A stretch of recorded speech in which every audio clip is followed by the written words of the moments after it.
una gran, inmensa, enorme alegría estar aquí retomando de cuerpo presente, en carne y hueso, nuestro seminario semestral del Colegio Clínico.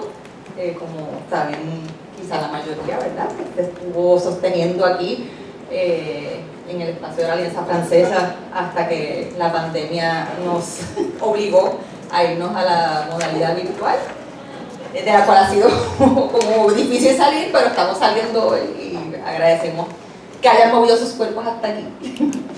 Entonces, pues, como saben, tenemos hoy el seminario a cargo de la doctora María Los Ángeles Gómez, que nos va a estar compartiendo el tema de los afectos y la segregación de las adolescencias de nuestra época, un poco en el marco del Colegio Clínico, pero también como antesala a nuestro simposio interamericano de los foros del campo lacaniano, que, como decimos, que quizá la mayoría también sabe, se va a estar celebrando aquí dentro de un mes, prácticamente, en el Conservatorio de Música, con psicoanalistas de los foros del campo lacaniano de las Américas, todos cordialmente invitados.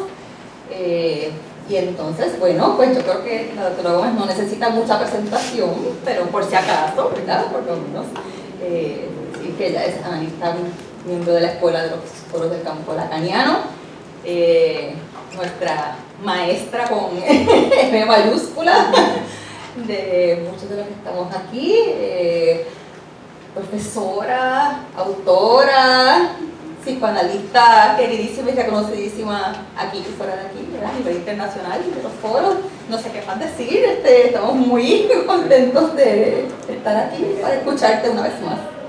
Gracias. Gracias, Dialma.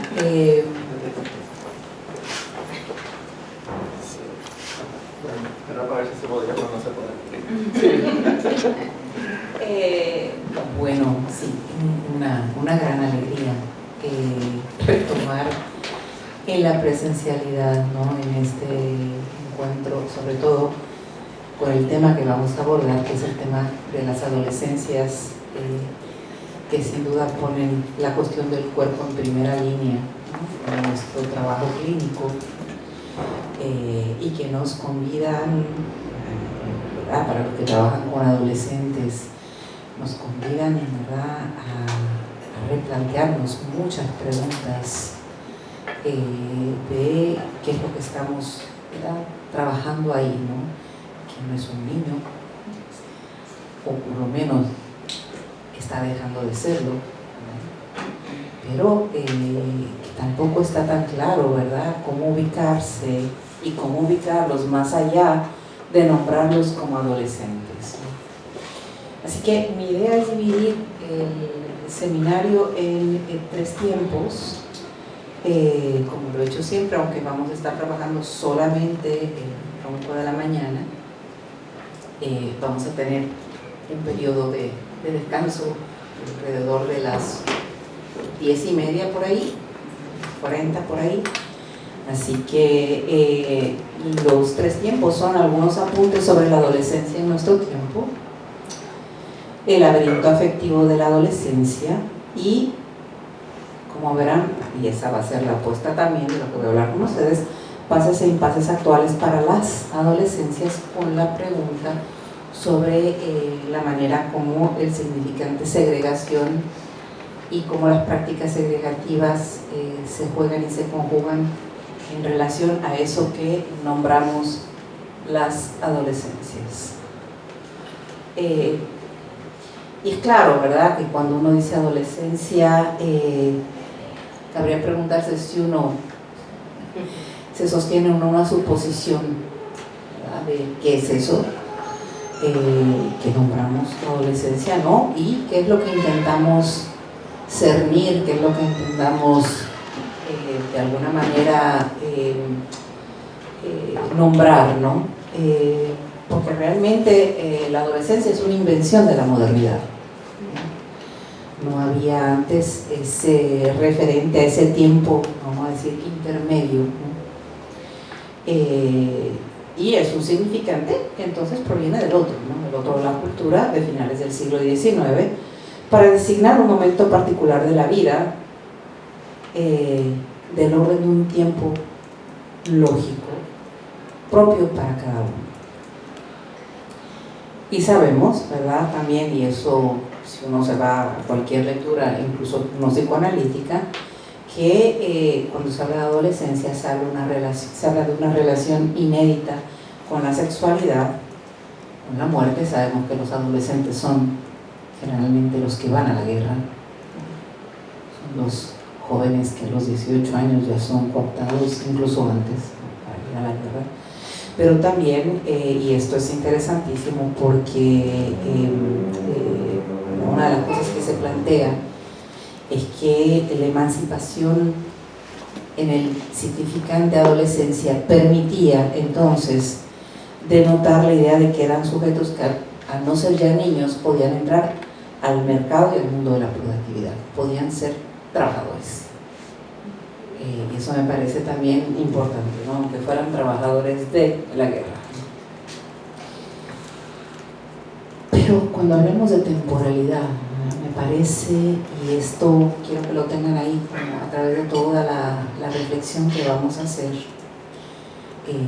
ahí, y amparándome en el maravilloso referente de la mitología griega, hay tres maneras de pensar el tiempo. Está, por supuesto, lo que Cronos marca, ¿verdad?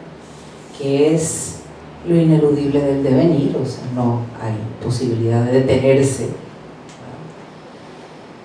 Todo se está de alguna manera jugando en cada momento y se transforma, ¿verdad? Esa es la apuesta de Cronos. Cuando uno toma cursos de psicología evolutiva, eso es lo que escucha, ¿no? Eso va moviéndose, eso se va dando, y por supuesto uno, en el campo del psicoanálisis, no puede no contemplar el paso del tiempo. Pero además de Cronos está Kairos. ¿Qué es Kairos? ¿No? Ese es el dios de la oportunidad, es el dios que contraría a Cronos, es el dios que atropella a Cronos. ¿Por qué? Porque es el Dios que marca el modo como el tiempo es intermitente, ¿verdad? Tiene cortes, tiene sesgos, que ocurren a partir de la irrupción de contingencias, ¿verdad? Uno puede estar en la vida caminando, qué sé yo qué, y llevar su tren de vida y chocas el carro, ¿no? O te atropellan, o te caes, qué sé yo, una contingencia, ¿verdad? O sea, algo que no estaba contemplado y que disloca la idea misma de la cronología, ¿no? Porque cronos es un poco la idea de que todo está más o menos articulado, todo está más o menos previsto, ¿no? La psicología evolutiva, ustedes saben que dice, ¿verdad? Bueno, están la normalidad y las variaciones de la normalidad. Kairos diría, perdóname, está todo aquello que escapa a la posibilidad de la norma. ¿Por qué? Porque todo aquello que tiene que ver con la contingencia se declina en singular. Siempre. Y por supuesto, en Kairos también se juegan los encuentros y los desencuentros, ¿no? Usted pensaba a lo mejor que nunca más se iba a enamorar. Conoce a alguien, ¿verdad?, que le simbra por todos lados, ¿verdad? O al contrario, ¿no? Encuentra a alguien que lo, ¿verdad?, que literalmente lo desafía del amor, ¿no? Encuentros y desencuentros, ¿verdad?, cómo inciden también en la vida de cada sujeto, que es en parte lo que uno escucha en la clínica. Pero aparte de Kairos y de Cronos está el tercer dios, que es Aion. Y a mí se me ocurre, ¿verdad?, que Aion, a lo que apunta, por lo menos en lo que estoy tratando de compartir hoy, es justamente lo inamovible, ¿no? Lo que no deja de retornar, lo que permanece, lo que en psicoanálisis llamamos lo infantil, ¿no? O las marcas de la infancia, como dice Colette, lo que queda de la infancia, ¿no? Eso que como marca, ¿verdad?, permanece. Se podrá cargar de otra manera, se podrá resignificar, pero no deja de ser una marca. Así que esas tres vertientes de la temporalidad, de nuestra relación con la temporalidad, son fundamentales cuando vamos a pensar las adolescencias. ¿Verdad? No vamos a acercar a cualquier sujeto, pero en este caso con las adolescencias me parece esencial, ¿no?, atravesar este umbral cronológico para adentrarnos en la idea de que las adolescencias también combinan e implican las contingencias, ¿verdad? También implican cargar con aquello y tener que lidiar con aquello que no va a cambiar, que se padece, ¿verdad?, por lo que no cambia.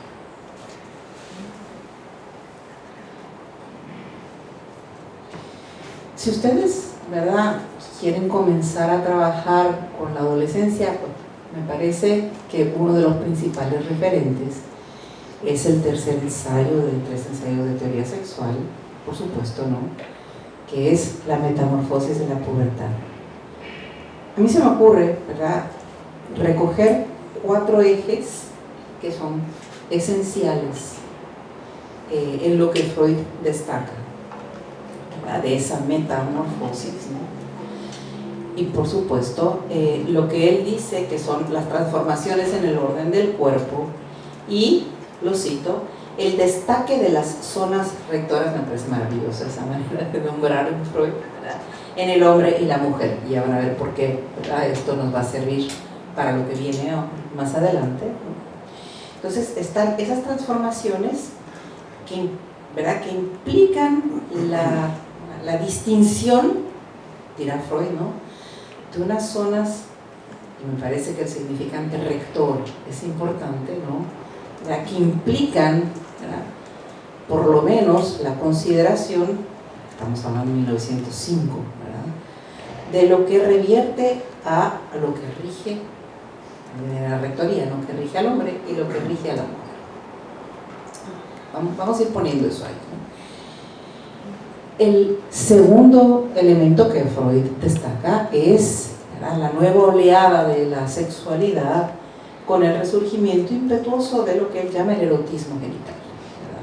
Ya no es solamente, ¿verdad?, las zonas erógenas, anal, oral, sino la consideración de esa particular zona que empieza a tener, ¿verdad?, para Freud una importancia capital y que remite al destaque de las zonas rectoras. Pero me parece quizás, ¿verdad?, que de las cosas más importantes es cuando Freud, un poco en su elaboración, nos convida a pensar que hay un cimbramiento, ¿verdad?, que hay una conmoción en todo lo que hasta ese momento había ordenado la sexualidad en la vida de un sujeto. ¿Por qué un cimbramiento?, dice él, porque ya no es posible hacer coincidir la corriente tierna y la sensual en un solo objeto y una sola meta. Se empieza a producir para el sujeto una, ¿verdad?, una disociación, y le implica al sujeto empezar a tener que lidiar no solamente con lo que sería la clara puesta en evidencia de la interdicción del incesto, ¿no?, la clara puesta en juego de lo que es el complejo de castración,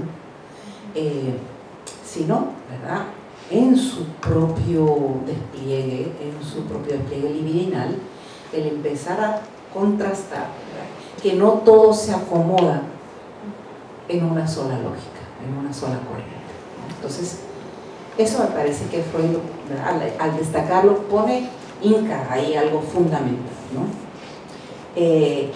Y nos convida a decir, efectivamente, para el sujeto se abre la posibilidad de salir de ser el satélite de un solo objeto a explorar otros objetos.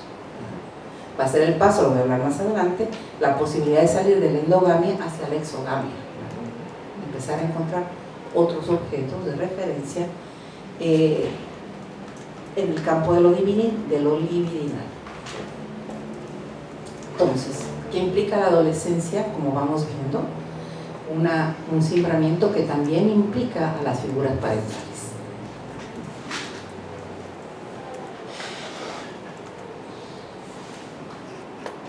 En la primera página de Metamorfosis, Freud dice algo que es fabuloso.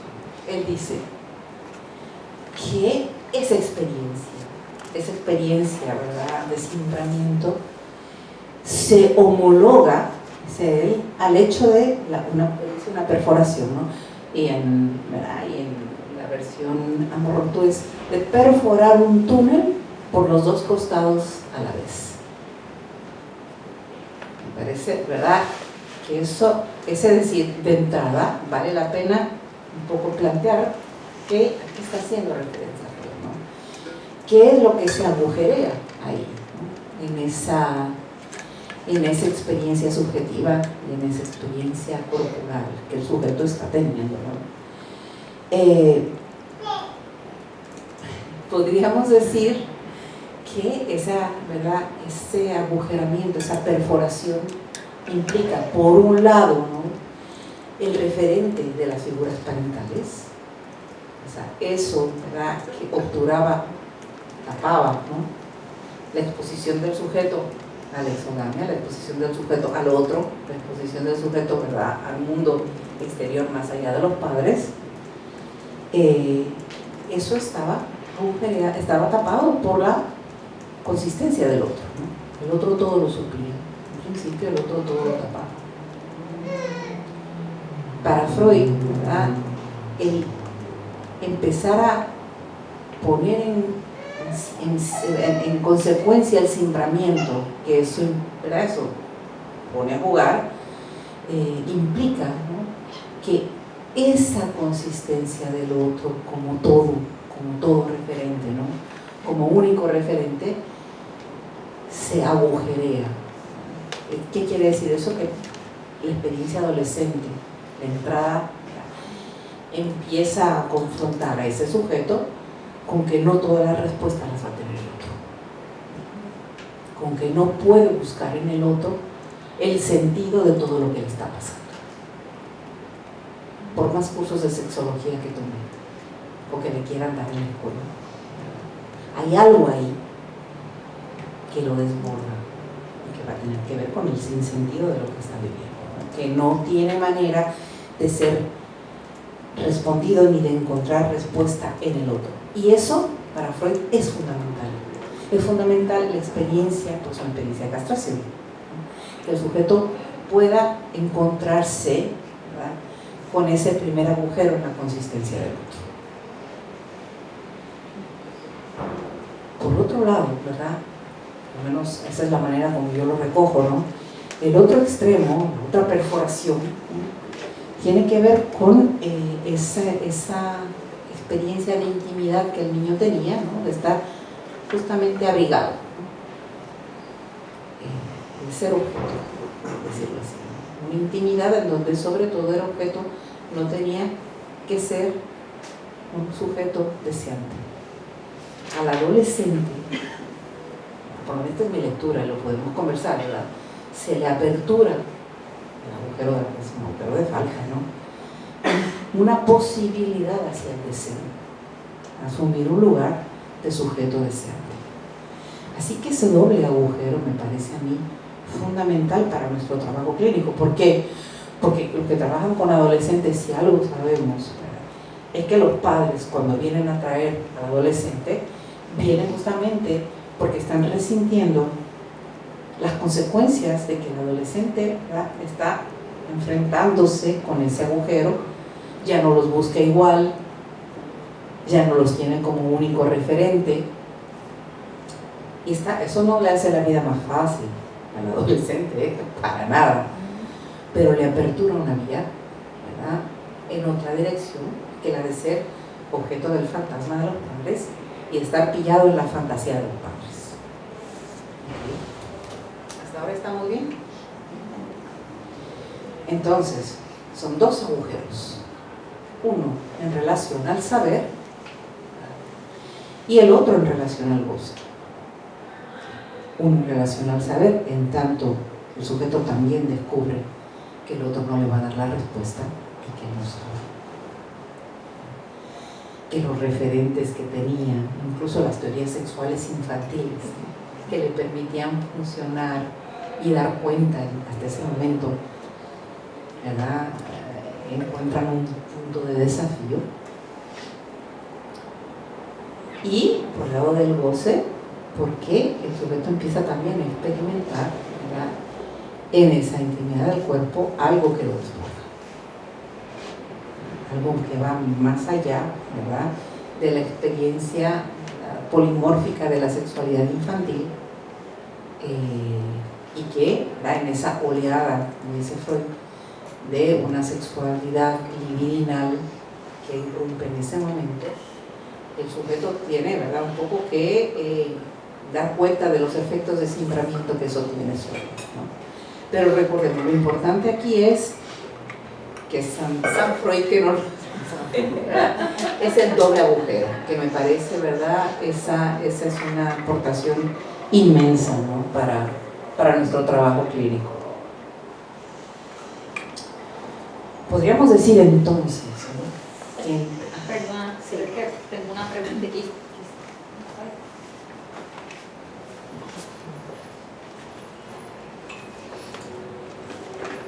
Pues nada, me preguntaba si lo que decías con relación a esa posible apertura a asumirse como sujeto deseante tiene que ver con ambos agujeros. sí. Sí, claro que sí, claro que sí. Sí, ambos agujeros son fundamentales, ¿no? Y de hecho, o sea, yo podría un poco decir que resuenan esos dos agujeros con lo que Lacan habla en su seminario 11 de la doble falta, ¿verdad?, con la que el sujeto tiene que lidiar a través de su vida, ¿no? Lo interesante, me parece, siguiendo a Freud, es que ¿verdad?, esa metamorfosis de la adolescencia o de la pubertad es el punto de encuentro con esa experiencia de perforación, ¿verdad?, que por eso conmociona, porque se juega tanto en el cuerpo, ¿no?, la falta en el cuerpo, como a nivel del psiquismo, ¿no?, donde hay esos referentes previos, ¿no?, de el saber en el otro. Y ustedes van a ver, o sea, lo vamos a estar hablando durante toda la mañana, ¿no?, como eso muchas veces lleva al adolescente a empezar a desafiar y a poner a prueba al otro, ¿no?, a ver cuánto el otro sabe, de una manera muy distinta a lo que hace el inagotable cuestionamiento de un niño, ¿no? Porque el cuestionamiento de un niño va justamente para confirmar la consistencia del otro. La del adolescente se juega en la paradójica, ¿verdad?, disyuntiva de querer que el otro sea consistente, pero a la vez de confirmar la inconsistencia para poder ir a buscar otro lado, ¿sí? Entonces, me parece que esa experiencia, vamos a llamarla así, ¿no?, la experiencia de la adolescencia, es una experiencia que implica la puesta en consideración de los efectos de la sexualidad infantil,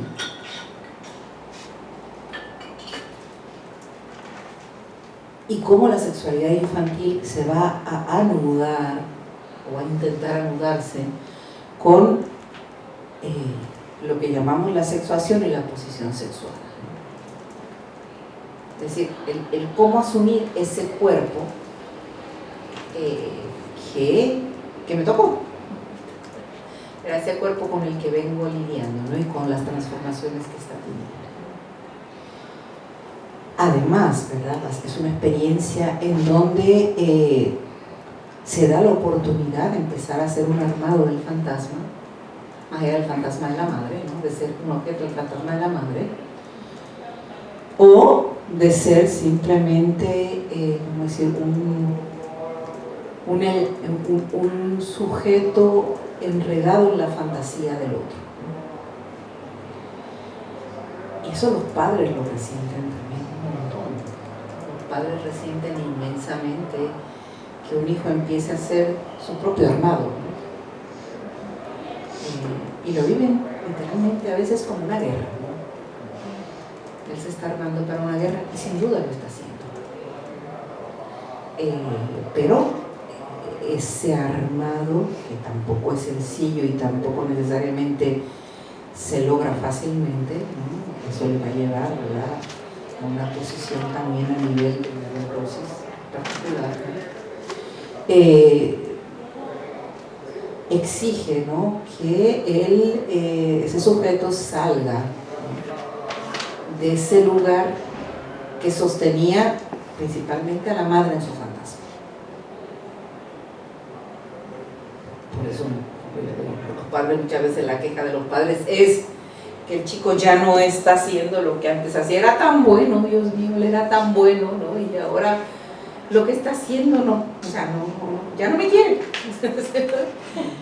Es como si, ¿verdad? ¿Verdad? Y lo vamos a ir hablando, tengo mucho que conversar, como si lo que se jugara para los padres se jugara a nivel de una prueba de narcisismo,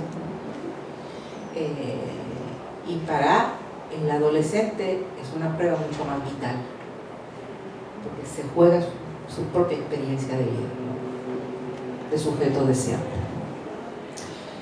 Es también, ¿verdad?, un momento en donde hay, ¿verdad?, una importancia de poder poner sobre la mesa el cómo se va a anudar el cuerpo, la lengua y el otro, ¿no? Es una experiencia nueva de anudamiento la que se va a dar, muy distinta a la que se jugaba, ¿verdad?, previamente, ¿no?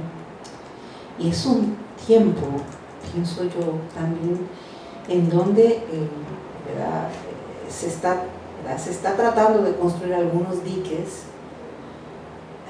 hacia los distintos mandatos de goce, ¿no?, ¿verdad?, pero también diques al otro, ¿no?, diques a los padres, ¿no? Y es un momento donde el sujeto está lidiando con muchas urgencias,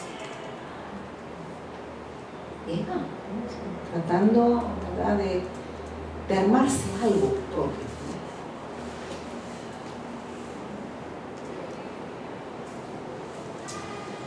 Y una de las urgencias, mandatos, riesgos, dificultades, desafíos, ¿no?, tiene que ver, y sobre todo en este tiempo pienso yo, ¿no?, tiene que ver con el modo como un sujeto brega con las insignias reales de la sexuación, ¿no?, con unos senos que crecen, con una edad, con una vegetación vellosa que se despliega, ¿verdad?, con una ¿verdad?, con un pene que crece, ¿verdad?, cómo el sujeto brega con las insignias reales en el cuerpo de la sexuación,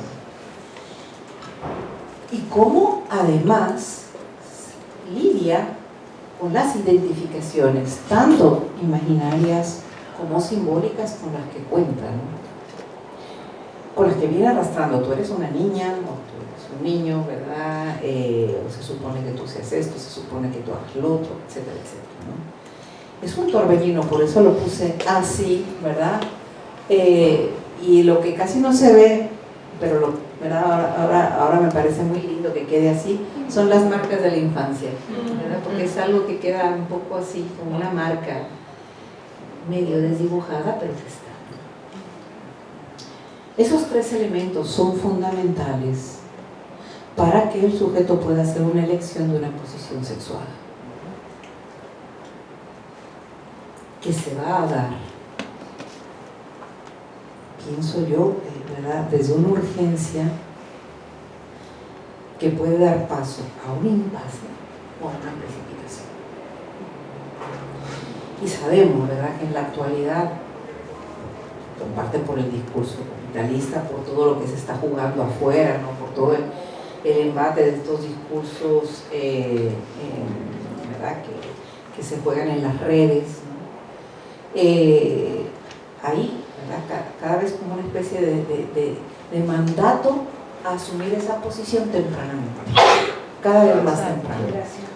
¿Sabes? O sea, como si esa posición dependiera solamente de Cronos. Y siempre están los tres dioses jugándose. Siempre están los tres dioses. ¿Verdad? ¿Qué implica la elección de una posición sexual? De alguna manera, hacer algo con eso que del cuerpo está latiendo, ¿no? Con eso que se destaca en el cuerpo,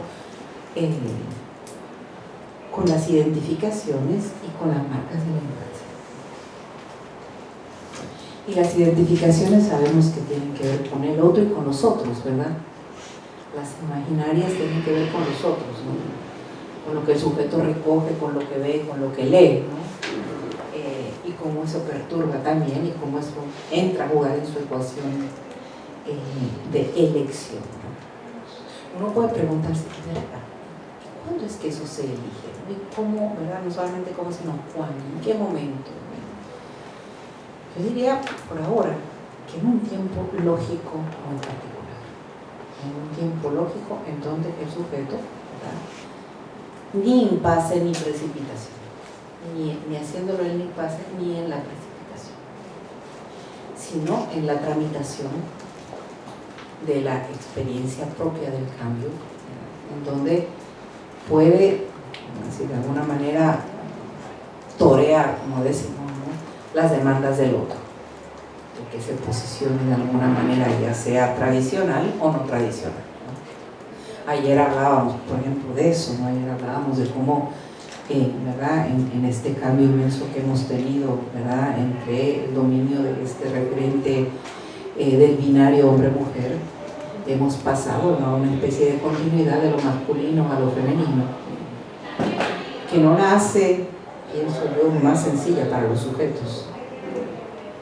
No es que el otro fuera fácil, ¿no? O sea, pero cuando tienes dos opciones puedes pelear con ellas, ¿no? En el continuo, pues, ¿verdad?, se plantean otros desafíos con los que me parece a mí un adolescente, ¿verdad?, que está bregando con lo propio y con las exigencias y las demandas del otro, está en un momento complejo, ¿no? Así que el tiempo de la elección muchas veces, ¿verdad?, si se da en la precipitación, requeriría un trabajo clínico. Si se atora en el impasse, requeriría un trabajo clínico también. Es decir, un trabajo donde el sujeto pueda un poco ir dilucidando qué se atoró o qué se jugó del lado del activamiento, ¿no? Allí yo pienso que hay un trabajo muy importante a nivel de nuestra clínica, ¿no?, en estos tiempos.